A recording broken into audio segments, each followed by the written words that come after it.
Hey, greetings. How are you? My name is Nelson. I'm your host for today. We're going to do a brief history on the Florsheim Shoe Company. This is unofficial. Florsheim doesn't even know who the heck I am. And whatever I do say here in this video, please note that I've gotten information from the internet, from other bloggers, from videos, from newspaper cuttings and everything. And I hope that everything is going to be accurate or close to accurate factually. But like in all cases, some things might be off. If I am, please note that this is more an opinion piece than anything else. And if you need to verify some of the facts I'm going over here, please, by all means, please do. You're probably suffering from SCS like I am, which is a shoe derangement syndrome, or you wouldn't be here, right? And basically, what we're going to do is the following. Now, I'm going to be flipping through some of these notes, and I know people tell me, don't do that, that's terrible, but I want to get the best information I can to you. So, bear with me. I may flip here and there just to know where we're at and where we're heading. This is going to be for my benefit and your benefit also. Now, I don't believe this is going to be a sexy video in the sense that, we're seeing some beautiful, sexy shoes here, but it's not going to be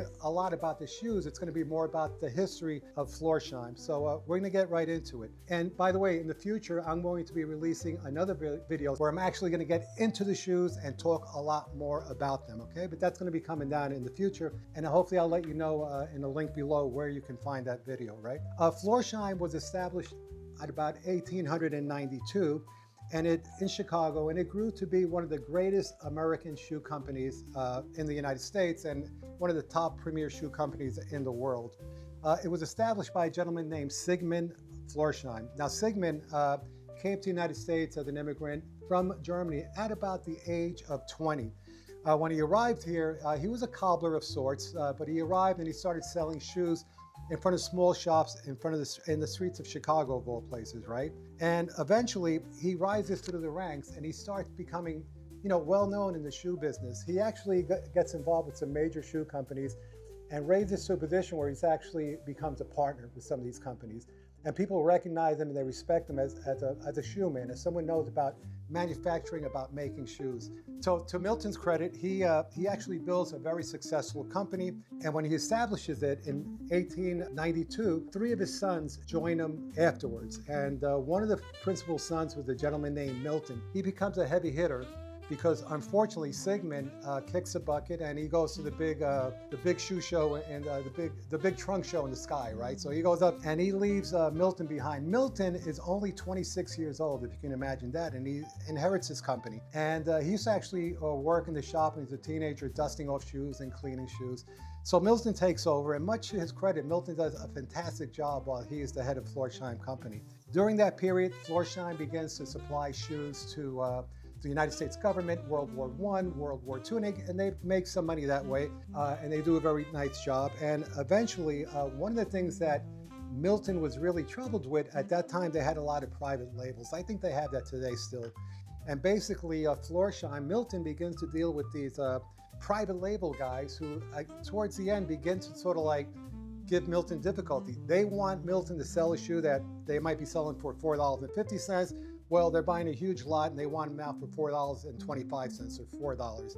And Milton sort of meets with his people and they decide, like, it's either one or the other. We start kicking back on quality, on craftsmanship, on the materials we're using, and we put out a lesser shoe. But my dad worked really hard to build this company. We're working really hard. We don't want to do that. So I think I'm going to ask these private label people to go take a hike. And that's what he does, much to his credit.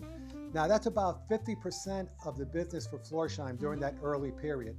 And people say, this young guy is out of his mind. He's like nuts. What is he doing? And the first year they do suffer a bit. They go down in sales about 50%. But Milton was an innovator, and he starts saying, well, what can I do to kind of bring this company back up to where it should be?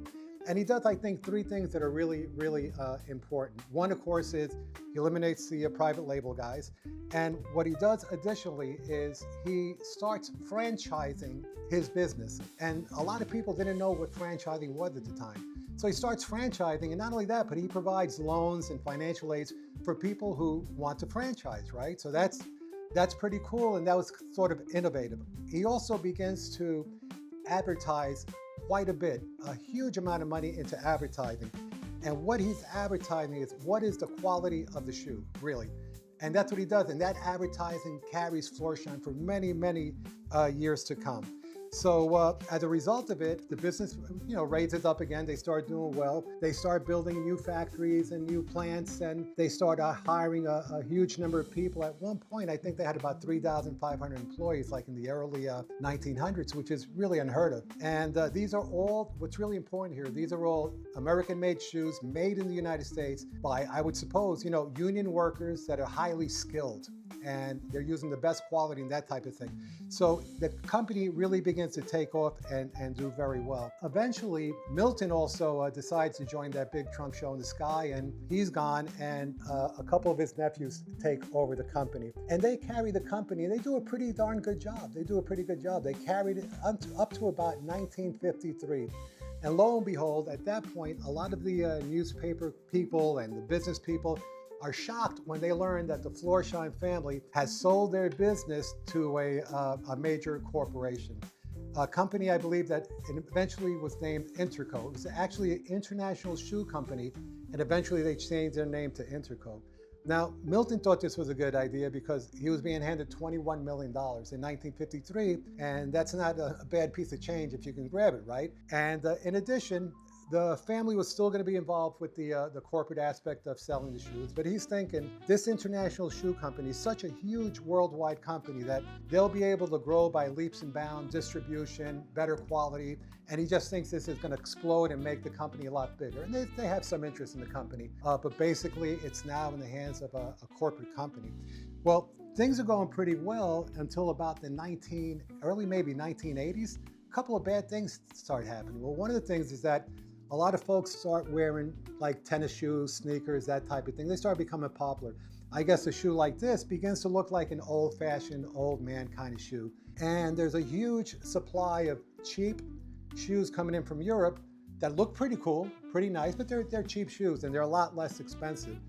And we still have a couple leftover hippies, I would suppose, from San Francisco still running around barefoot, but that's a whole different story. But the market begins to change. As a result, this is where things start getting a little kind of tricky for Florsheim. For the first time, they start manufacturing shoes, some, not all, overseas. Some of the shoes that they're manufacturing, they're doing it in India, China, Canada, Mexico. But they're still making their premier shoes, the Royal Imperial and the Imperial line. Those shoes are still being made in the United States. That's their their top shoe. So things start to change in the 80s, but they're still producing a quality shoe. A lot of people think that that's the end of Florsheim, the 80s. I think it goes a little bit further, and it goes to about 2000, 2002, and I'll tell you why. So what happens in 2002? This Interco company is a wreck.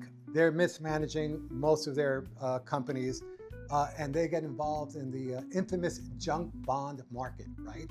They're buying junk bonds, and they lose their shirts. And these guys are in big, big trouble. And about 1999, they're battling with bankruptcy and different problems, and other companies are trying to come in and break the company apart and take part of their businesses. And lo and behold, in 2002, the Florsheim family comes back, and for about 51 million or something like that, buy the Florsheim company back, right? So that's pretty interesting. You might say like, hooray, hurrah, this is fantastic, we're back in business, right? But not necessarily. I think at that point, Florsheim makes a very specific business decision. From that point on, they send almost all, if not all, of their manufacturing overseas. They start using lesser quality products. Their construction of shoes is a lot lesser, not a better construction. And they're really making a budget shoe for a specific part of the economy for people that want to buy a budget shoe, a couple of $100, wear them for a while, toss them out after a year and a half, and buy another pair. So I think that year 2000, 2001 is the end of the famous Florsheim shoe, like where they made probably the greatest shoes in America. And that's where things begin to turn. They're still making a quality shoe for a lower budget shoe, shoes that you might buy at a mall or something like that. And that's perfectly fine, but they're not the shoe company that they once were. At this point, I just hope that you enjoyed this brief presentation. Again, I'm not an expert on Florsheim. These are just information that I've gathered throughout the last years or so, a couple of months. So I hope you enjoyed. I want to thank you for welcoming me to your home, for letting me have some of your private time. I know that's valuable, and I hope to look forward to seeing you guys again in the future. You know the drill. If you liked the video and you think it was helpful, give me a thumbs up. And if you have any comments or you want to make any corrections, by all means, give me a call. I'll try to get back to everyone. And look out for my other video. I'll try to have that video on the link so you know where to find it. And that's going to be a little bit more of a sexier video, a more fun video, where we'll be actually looking at the Florsheim shoes. I want to thank you. My name is Nelson. I'm your host. With pleasure. Thank you.